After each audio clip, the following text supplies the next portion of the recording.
Ladies and gentlemen, thank you so much for coming out this afternoon. We believe this is an historic event here. Dr. Paul is rolling out his plan to restore America. Real spending cuts, real regulatory reform, extensive tax relief, bringing the troops home, ending this overseas nation building. The only president with a plan to balance the budget in one term, the only president with a plan that can restore our great country. With no further ado, my hero, the next President of the United States, Congressman Ron Paul.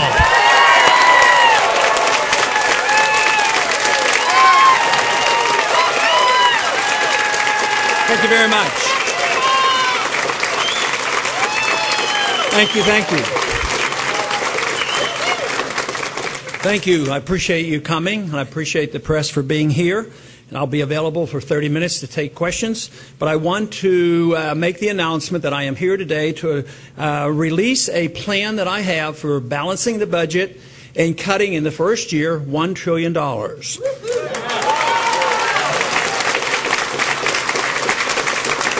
There's been a lot of talk about our problems that we're facing, but they're worldwide, and the big problem is debt. Debt has just been drowning all of us, and yet all the individuals in the current candidates, as well as many in Washington, they sort of talk about it, but they talk around it. They talk about cuts. They talk about future cuts, and everything I've heard so far in Washington and from the other candidates has always been cuts in the future. But the future means cuts on the proposed increases. They have like baseline. The baseline is a steady growth of government. And if they cut it, cut the growth, they call that a cut. Well, I don't like that. I think our debt is too big, our government is too big, and that we have to recognize how serious the problem is. Today, though, I don't think there are very many who are as worried about what's happening in the world financial community and in our own finances here in this country. And it's for this reason that I am going to be very determined to present a program that will make a difference. A lot of people will say, well, cutting $1 trillion in 1 year, that sounds radical. But you know, I operate on the assumption that the radicals have been in charge way too long.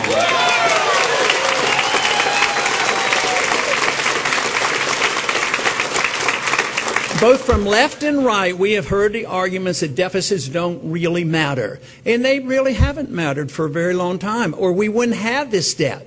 But it essentially changed about 40 years ago when we gave license to the Federal Reserve to print money if we needed it. So therefore, there were no restraints on the spending. So if you wanted entitlement spendings to go up or militarism expenditures to go up, the Congress just passed it. And they never had to worry about, collecting it in revenues. They say, well, we'll borrow it, and they borrowed a lot. But eventually, they had to print a lot. And as long as the Federal Reserve has been there, they're what I call the facilitator. They facilitate big government. If the Fed wasn't there to print the money when we needed it, this would have ended a long time ago. But it is the appetite for big government that has prompted all this spending. And we have to attack it. Otherwise, we must not believe it's a serious problem. But it is serious. I thought it was serious, and I thought it would lead to a serious problem many, many years ago. And of course, there's a lot more people saying, well, it does sound like it is getting serious in 2008. But it has been bad for over a decade. We've had no new jobs in the last decade, and we've had 30 million new people. And it is not a U.S. problem. We helped facilitate the worldwide explosion of debt because we printed a lot of money and we quit producing. The money goes overseas. It becomes the reserve of all the central banks, and they all have inflated. But the final fact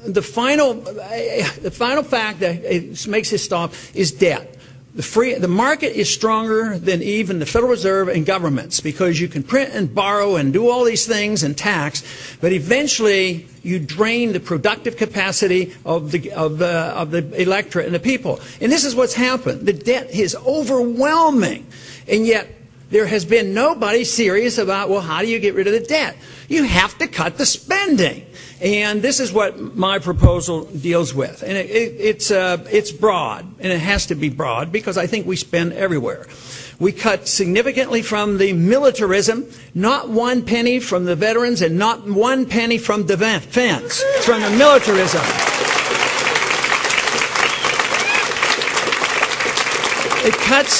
It cuts all the foreign aid. We don't need foreign aid. We need more help here at home.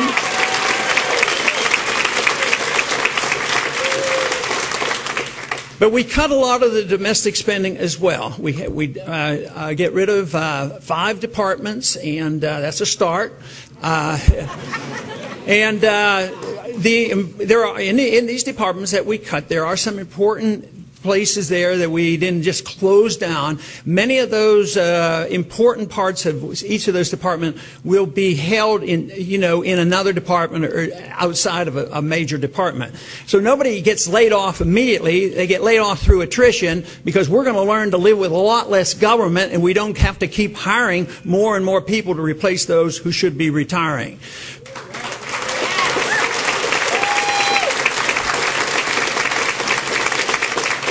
Our national debt today is going up $4 billion every day, and that's unsustainable.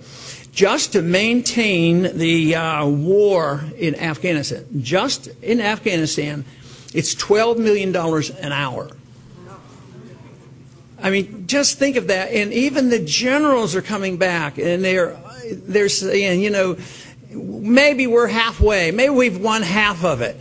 Well, from my viewpoint, we're not doing so well. And from the viewpoint of so many of those active military people who have now been supporting our campaign, they're saying, no, it's really time to come home. So, this means from every place. And we have to address both. The other candidates have not offered this. I don't believe they think it's very serious. They think they can just tinker around the edges.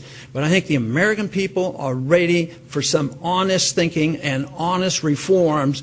And it isn't that difficult for me to do this because I have personal beliefs. Fortunately, my personal beliefs coincide with what the Constitution says.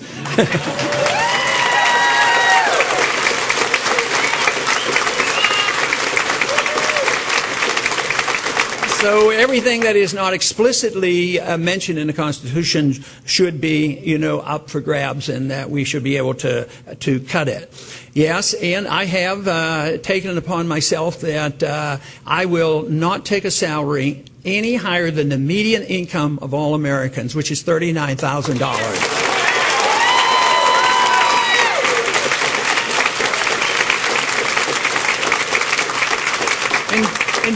And just to make that point, although I don't generally talk about this very much, but when I first went to Congress in the 1970s, I chose not to participate in the retirement fund because I believed it was abusive and not fair to the taxpayer. Yeah.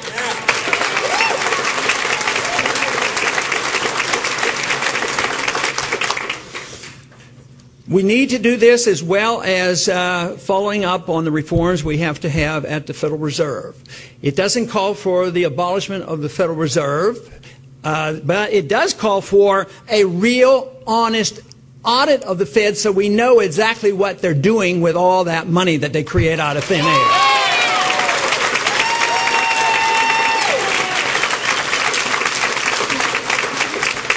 But it also sets the stage for true reform and phasing out of the Federal Reserve by legalizing your right to constitutional money, competing currencies which would provide the transition. A lot of people will say, well, this is, pretty extreme, pretty excessive, but I go back to the whole thing that I think we have had extreme spending and extremism in the growth of our government, and it's time now we say that we have to cut.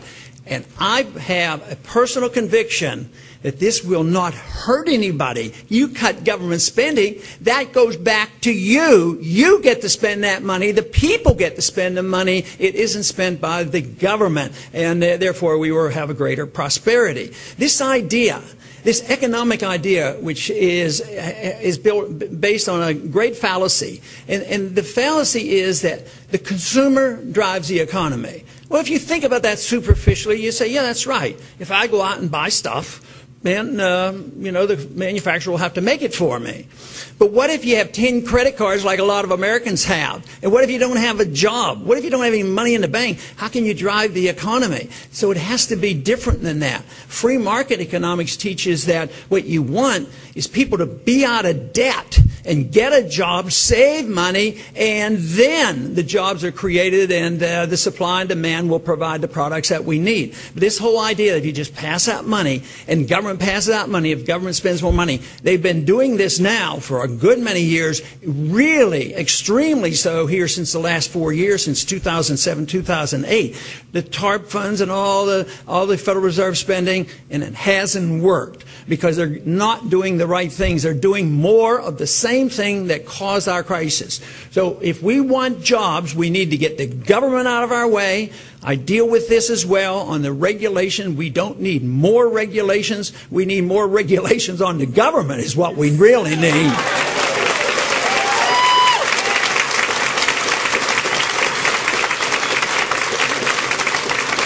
The proposal protects Social Security beneficiaries, but it also does something new because I cut so many other dollars. We can take care of the elderly, the people who are dependent on programs such as medical programs and the veterans benefits. We can protect that. At the same time, I will offer the young people of this country, 25 and under, they can get out of Social Security if they want to.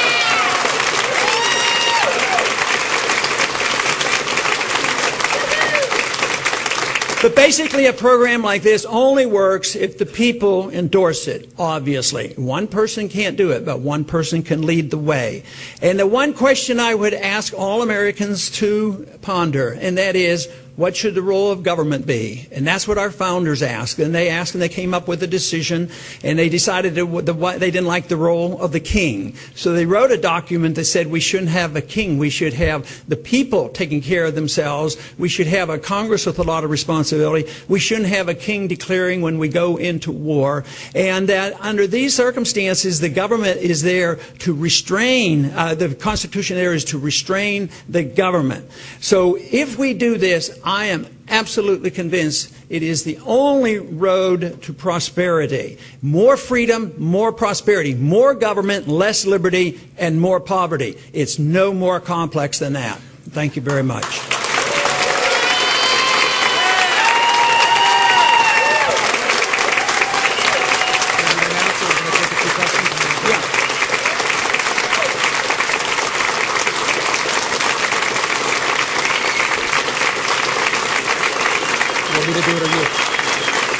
Okay, you can do it. Everyone, we're gonna take just a few minutes to take some questions from our friends in the press that have joined us today.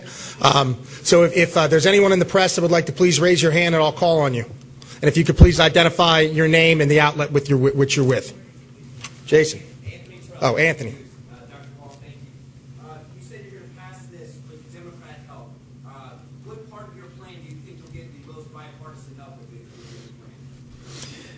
Well, I didn't say that, but I think it's necessary that I do have Democratic help. Obviously, you build coalitions. And I would think the easiest would be on the militarism, overseas. Because I've already worked in a coalition in Washington, both with Republicans and Democrats together. We tried hard to prevent some of these wars, and now we work hard to try to end these wars and go back to a constitutional stand. So I would say the militarism and the corporatism. Sometimes people get confused about free market corporations who make honest profits versus corporatism where they live off the taxpayer and get special benefits through the Federal Reserve System and get their bailouts. I think I can get a lot of cooperation on that as well. And those two items are very big in the number of dollars we can save. Thank you. Do you have the next question? In the back, please.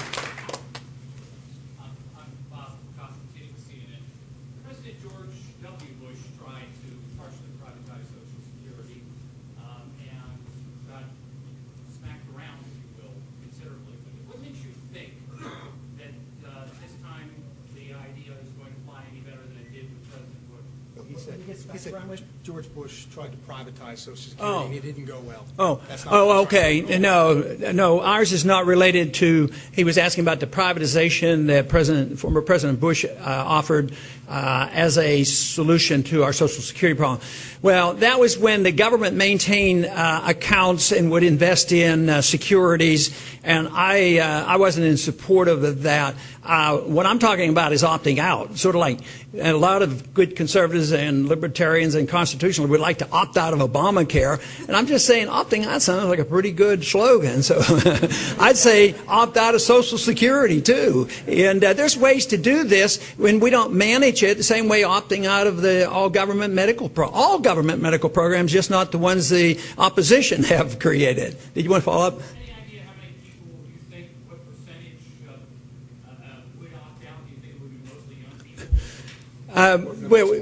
Well, I listed it as 2,500 to get started, but I've announced that in audience where there were a lot of people over 25, and all they do is, how about including me? But on the campuses, I can't remember anybody coming up and say, hey, I don't want you to do that, save me. I want to pay Social Security because I know it's a good deal. I want to retire on Social Security. Never.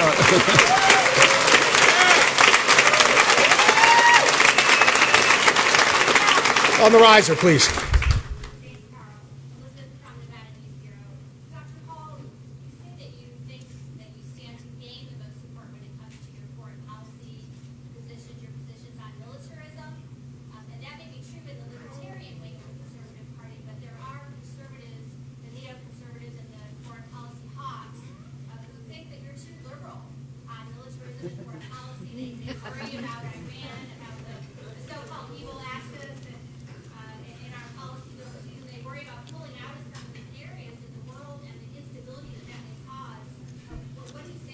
Okay. No, I think you make justifiable points, but I would also say that we have to be careful in our definitions, because there was a time when conservative meant you didn't want to spend money. And it sounds like neoconservatives want endless wars, and they don't want the Congress to make decisions. They want the president to go to wars at will, and that money has no bearing. I would say the best confirmation is the support that I get from the active military people and from the veterans. That's, to me, the point. But I think this is different. You know, I ran 4 years ago, and the attitude about the wars, David, a difference of day and night.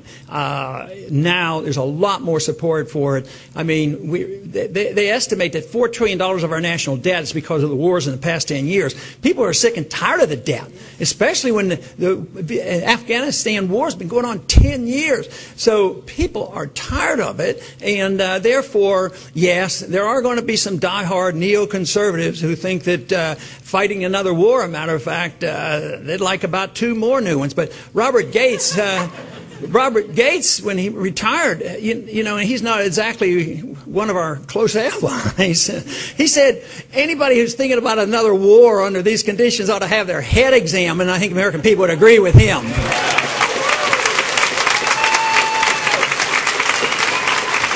You have time. Yes, sir. In the blue shirt, please.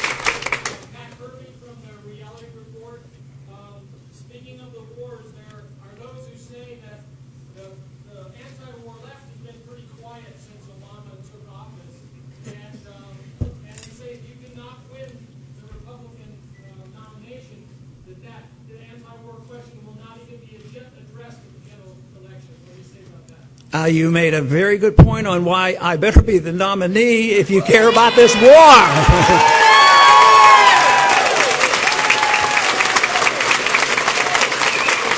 Yes, please, brown shirt. My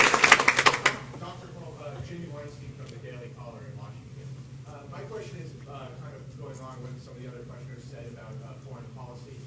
Some Republicans and Democrats might point to your cutting of foreign aid. And remember in World War II supporting Lend-Lease with Britain. How would a Paul presidency deal with, for instance, Lend-Lease back in World War II and supporting our allies? Well, we have no money, so we can't consider giving more money out. We're trying to save money. We're not planning to give out more. But I would suggest that study history carefully. There have been other analyses on Lend-Lease and the programs after the war, the stimulus.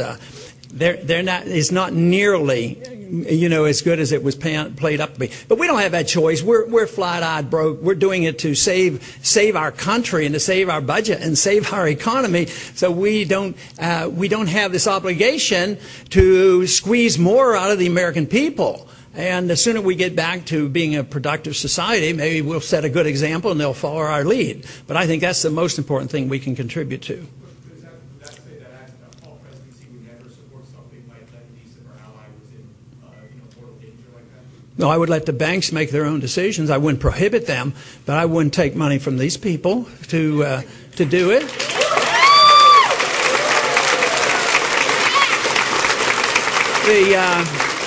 The circumstances, if there's a declaration of war, it's a little bit different, but if you're just saying, well, there's two people fighting, in a way we do that constantly. It's not called Lend-Lease, but we give money all the time. And how many countries will be involved? This administration is getting involved in Uganda now.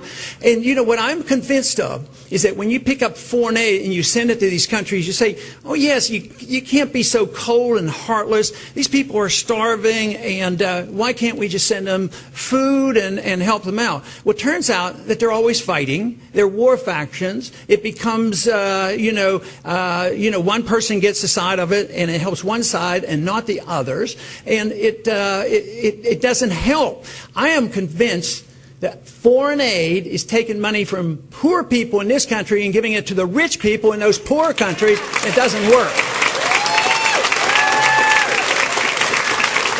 Just a couple more questions, please. Yes, on the podium, please.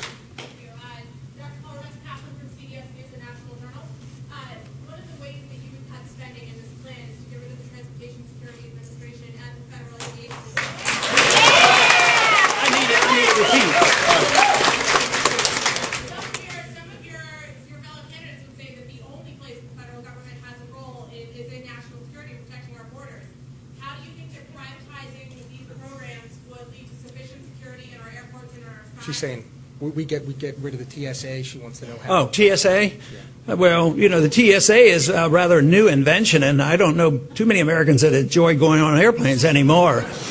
But no, security is the responsibility of the private owner. I live on the coast of Texas. We have hundreds of chemical plants, and security is run by the chemical plants. They have fences and guards and dogs and their own private police force, and they work with the local police. This was the whole problem, that the airlines weren't protected because the government had already taken it over. They set the rules. They set the rules that private airlines pilots couldn't have guns. They emphasized don't ever resist and do what the hijackers tell you. So they set the stage for this. I would think that responsibility falling on the owner, the person that's delivering our passengers around the country.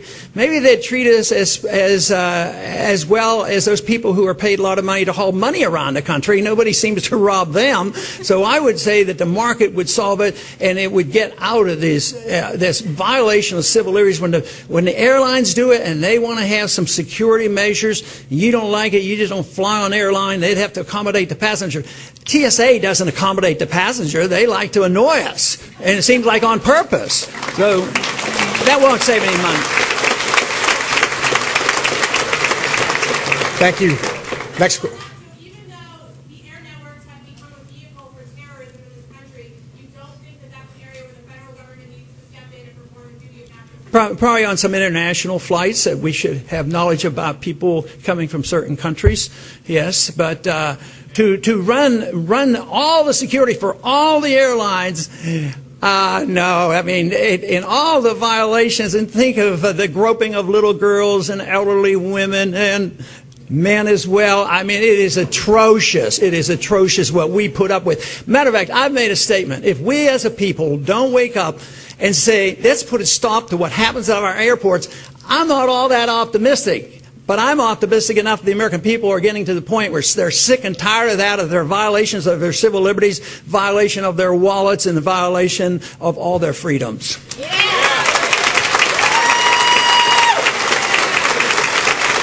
We have time for one more question, please. Any more questions? Going once? All right. Oh, yes, sir.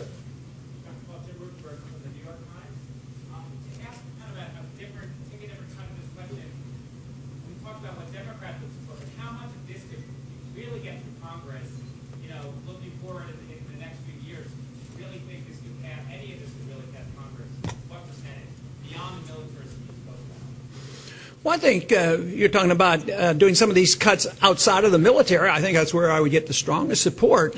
And the attitudes have changed dramatically, since the bubble burst. But there's still a ways to go. Immediately, Republicans, what did they do? They had stimulus packages. They bailed out a car company, and then they also had TARP. But believe me, do you think if the markets turn down next week and there's the next banking crisis, which is on our doorstep, we are a long way off from this, they're not going to do that again. The attitudes have changed. That's where I think I would get the support, especially on the economic issues and cutting back on so many of these, realizing that debt is a problem. That is the big thing. We have to realize that we have to do something with the debt. And you can't solve the problem of the debt by increasing the debt. The problem, it's no more complicated than that. I think I would get a lot of support from the Republicans on that issue. Thank you all very, very much.